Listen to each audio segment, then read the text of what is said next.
So let me tell you just a little bit about how this applies to my clinical practice. Because for me, I call it a clinical practice, but in truth, I'm not that clinical.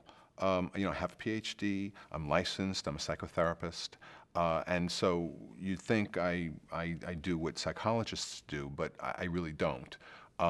Because I don't really medicalize the process of growth.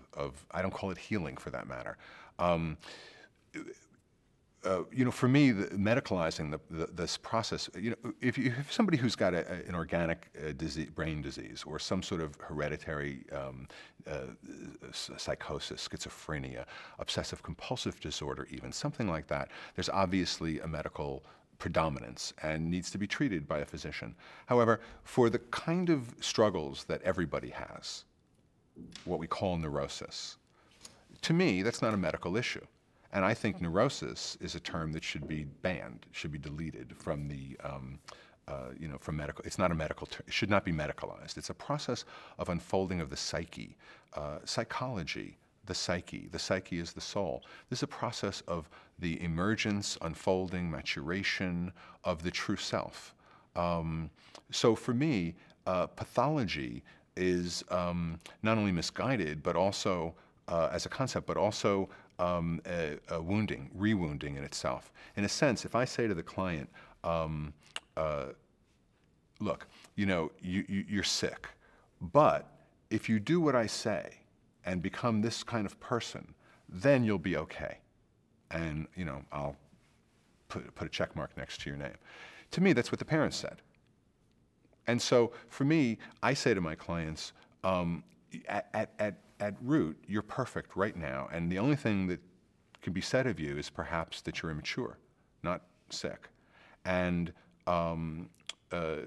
so, the only thing that's really wrong with you, I think, is that you've been told there's something wrong with you.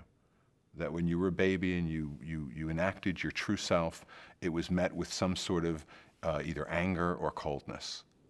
And you learned to develop a personality that was different from your true self in order to respond to that parental environment.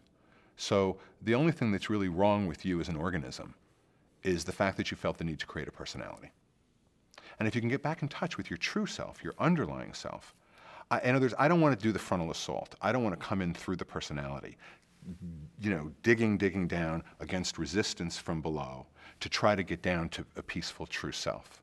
For me, that's violent and wounding and difficult and creates defenses. So for me, I'd rather, say to the personality, I'll come back to that later. And let's go down to the true self through another means. How?